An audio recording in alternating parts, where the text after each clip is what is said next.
नमस्कार। ऑनलाइन कक्षा की श्रृंखला में आप सभी का एक बार फिर से स्वागत है।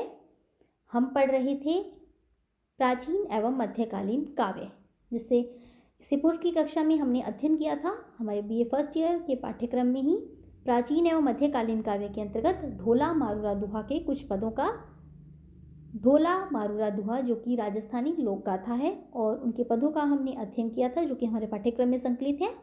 और शेष बचे पदों का आज की कक्षा में हम अध्ययन करेंगे। तो आइए शुरू करते हैं।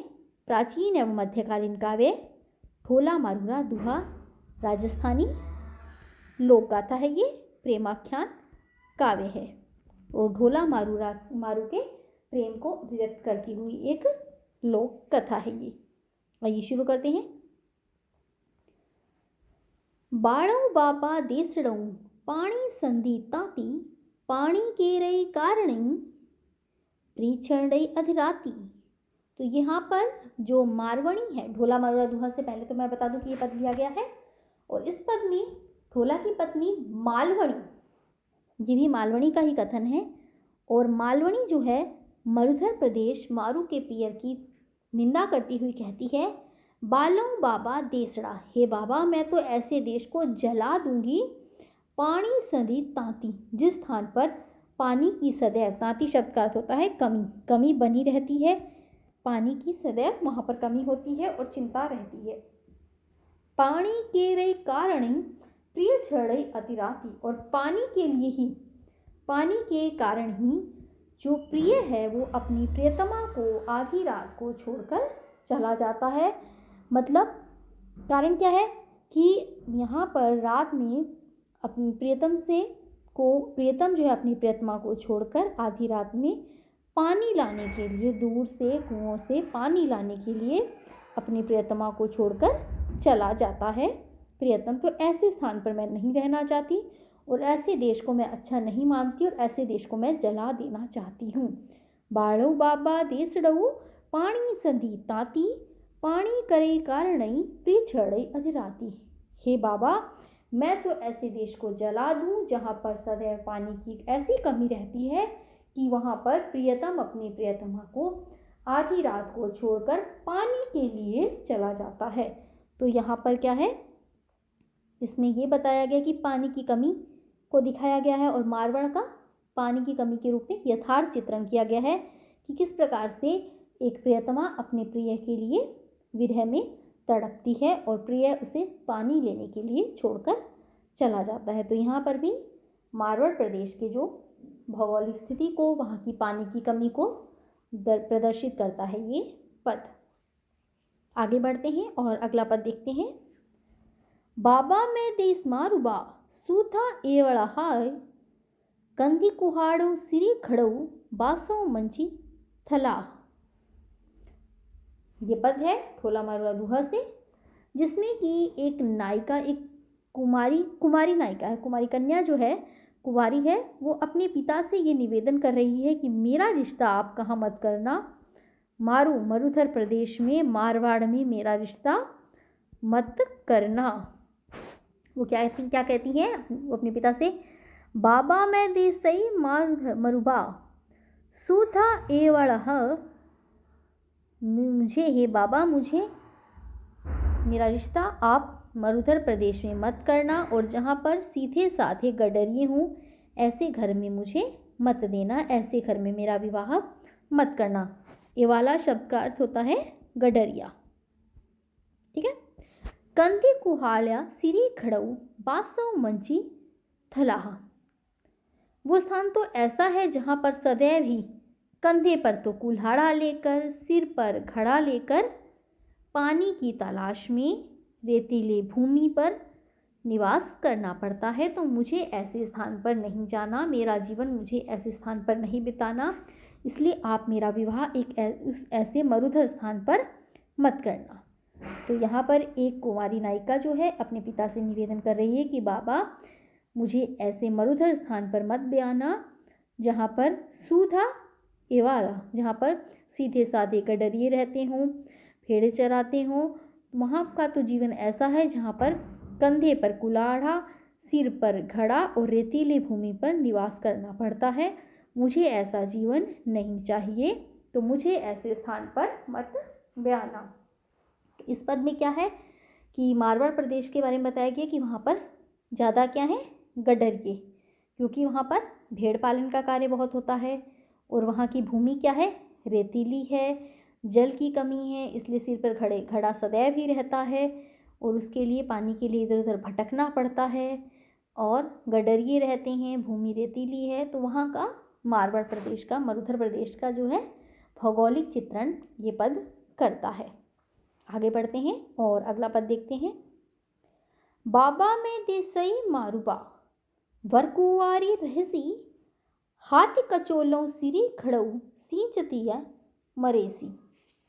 तो यहाँ पर भी एक कुंवारी कन्या अपने पिता से कह रही है कि मुझे मारवाड़ जैसा कष्टकारी जीवन वाला ससुराल नहीं चाहिए। वो अपने पिता से निवेदन करती है कि हे बाबा, माँ देसई मारूबा, मुझे मारू देश में मत देना, मेरा विवाह मत करना।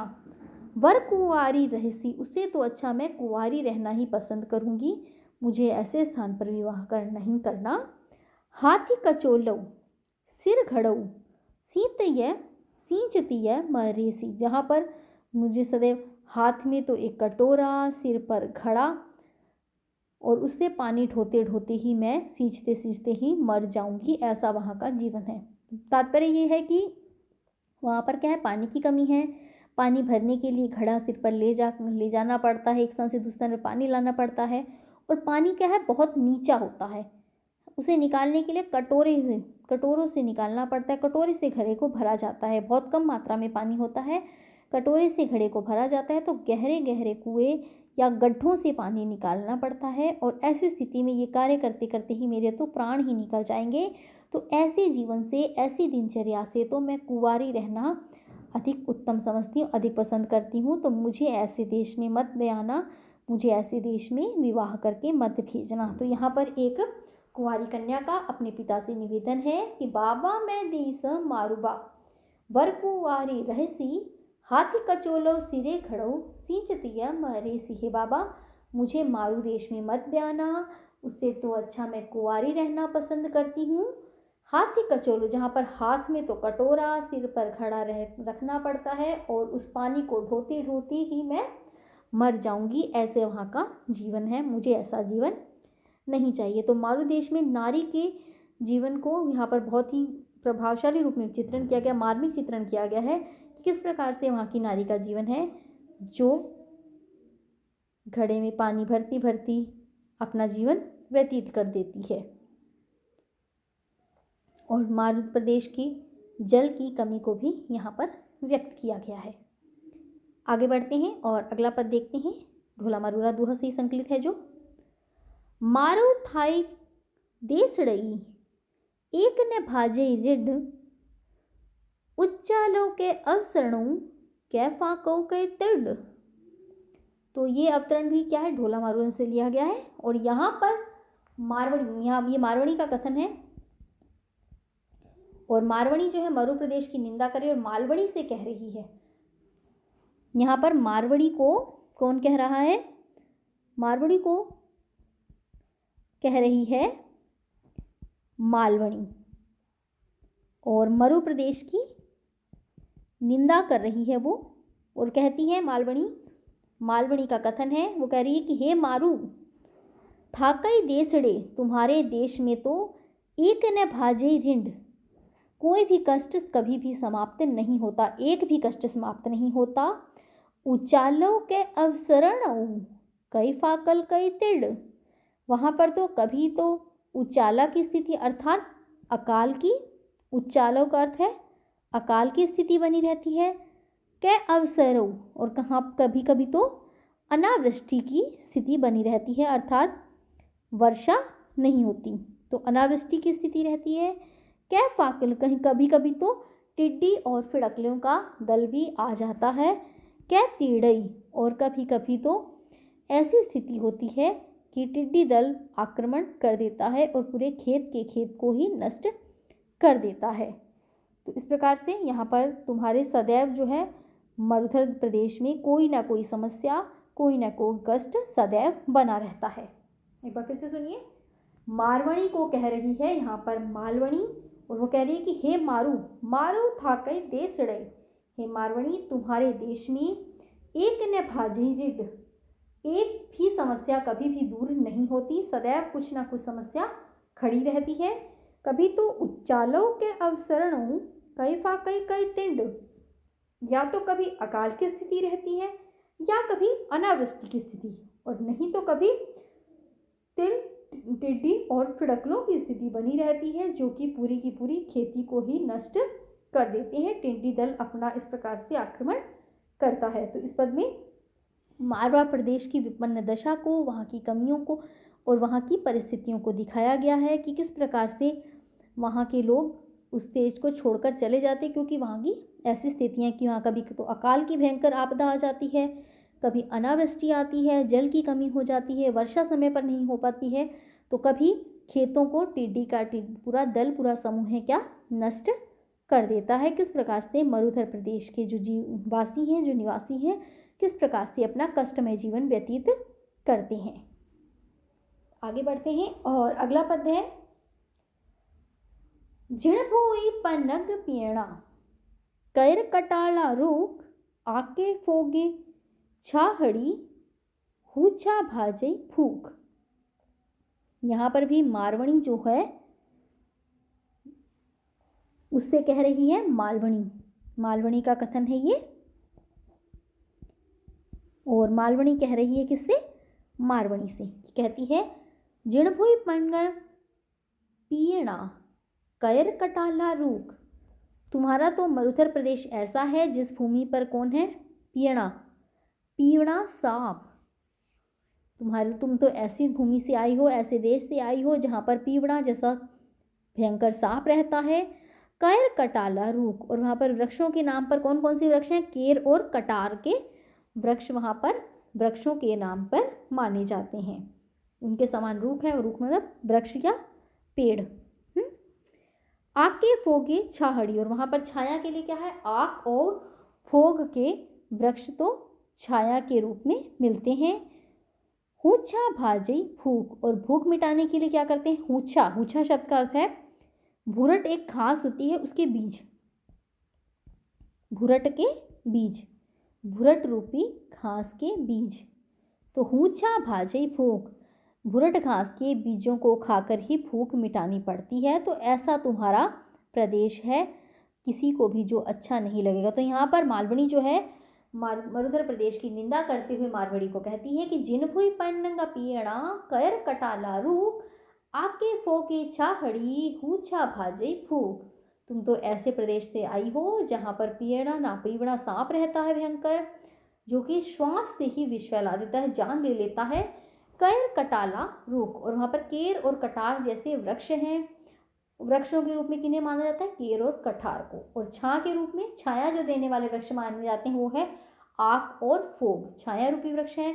और भूख मिटाने के लिए वहां पर कुछ भी नहीं है, केवल और केवल भुरट नामक बीज से ही, उसे खाकर ही भूख मिटाने का कार्य किया जाता है, जीवन यापन किया जाता है। तुम तो ऐसे विपदाग्रस्त देश से आई हो जिसमें कमियां ही कमियां हैं। तो यहाँ पर मारवाड़ प्रदेश की भौगोलिक स्थिति के साथ साथ वहाँ की वनस्पति को भी व्यक्त किया गया है इस पद में। आक, फोग, केर, कटार, हूछा, ये सब क्या है, वहाँ की वनस्पति को दृष्टिगोचर कर रहे हैं। इसके बाद आगे बढ़ते हैं और अगला पद देखते हैं। पहिरण ओठन कंबला, साठे पुरसे नीर, आपन लोक उभाखरा, गाटर छाली खीर। तो यहाँ भी ये मालवणी का ही कथन है, और मालवणी कह रही है मारू से कि तुम्हारे देश में तो पहनने और ओढ़ने में क्या आता है, कंबल, पहने और ओढ़ने के काम में आता है कंबल। 60 पुरुषा नीर, और जो पानी है वो 60 पुरुष नीचे मिलता है। आपन लोग उभाखरा, गाडर छाली खीर, और जहाँ के लोग स्वयं ही उभाखरा, उभाखरा मतलब घूमने वाले हैं, घुमंतु, उन्हें घूमना पड़ता है क्योंकि वहाँ पर उनकी जो है दैनिक जरूरतें, उनका जो है काम नहीं चल सकता, वो पूरी नहीं होती, वहाँ की वनस्पति ऐसी है, वहाँ की परिस्थितियाँ ऐसी हैं, तो उन्हें अपना घर छोड़कर जाना पड़ता है, घुमंतु प्रवृत्ति है वहाँ के लोग। गाटर छाली खीर, और दूध के रूप में क्या मिलता है वहाँ पर, भेड़ और बकरियों का दूध। गाडर शब्द का अर्थ है भेड़ और छाली का अर्थ है बकरी। तो ये पद कहता है, यहाँ मालवणी कह रही है कि तुम्हारे प्रदेश में तो, मरुधर प्रदेश में तो पहनने और ओढ़ने में क्या है, कंबल का उपयोग किया जाता है, और पानी की वहाँ इतनी कमी है कि पानी जो है 60 पुरुषों के नीचे, 60 पुरुषों की जितनी लंबाई है उतना नीचे, उतना गहरा क्या है, पानी मिलता है। आपण लोक उभाखरा गाडर छाली खीर। और वहाँ के लोग क्या है, भ्रमणशील हैं, घुमंतु प्रवृत्ति के हैं, और वहाँ पर दूध के रूप में है भेड़ और बकरियों का दूध मिलता है। तो यहाँ पर क्या है, वहाँ की वनस्पति, यहाँ की प्रकृति को बताया गया क्या है, भेड़ बकरी का दूध मिलता है, भेड़ बकरी पाले जाते हैं, और भेड़ बकरी के उनसे क्या है, उनके बालों से क्या बनती है, ऊन, और ऊन से क्या बनता है, कंबल। तो इसीलिए वहाँ का वस्त्र जो क्या है, वो कंबल मिलता है वहाँ। और यहाँ पर इतनी पानी की कमी है, 60 पुरुष जितनी लंबाई है उतने गहरे कुएं हैं, वहाँ जाकर पानी मिलता है। तो इस प्रकार से यहाँ पर अकाल की स्थिति, अनावृष्टि की स्थिति, ये सब बनी रहती है, और इस कारण वहाँ पर जीवन यापन तो अच्छा संभव है नहीं। तो इसलिए यहाँ के लोग क्या है, स्थान को छोड़कर जाते हैं। तो इसलिए यहाँ के लोगों की प्रवृत्ति क्या है, घुमंतु प्रवृत्ति है। और यहाँ पर मरुधर प्रदेश की दशा को मालवणी व्यक्त कर रही है। तो ये आज हमारा समाप्त हुआ ढोला मारूरा दुहा, जो कि हमारे पाठ्यक्रम के अंतर्गत था, जिसका खंड मरुधर परिचय। हमने पढ़ा ढोला मारूरा दुहा और मरुधर का परिचय है इसमें, और मालवणी किस प्रकार से मरुधर प्रदेश की निंदा कर रही है, वहाँ की वनस्पति की, वहाँ की कमियों को, वहाँ के अभाव को व्यक्त कर रही है। इससे आज की कक्षा में हमने इसका अध्ययन किया। इससे आगे की कक्षा में हम मिलेंगे हमारे पाठ्यक्रम के अंतर्गत आने वाले ही अन्य कवि और उनके काव्य के साथ। प्राचीन एवं मध्यकालीन काव्य, दूसरे कवि जो हैं चंदवरदाई हमारे पाठ्यक्रम के अंतर्गत, उनकी कविता है पृथ्वीराज रासो, जिसका हमारे पाठ्यक्रम के अंतर्गत है पद्मावती समय 20वां अध्याय, उसका अध्ययन करेंगे। तब तक आप अपने स्तर पर इस ढोला मारूरा दुहा का अध्ययन कीजिए, इसे पढ़िए, समझिए। इससे आगे की कक्षा में मिलेंगे हमारे पाठ्यक्रम के अंतर्गत आने वाले ही प्राचीन एवं मध्यकालीन काव्य के अन्य कवि और उनकी कविता के साथ। धन्यवाद।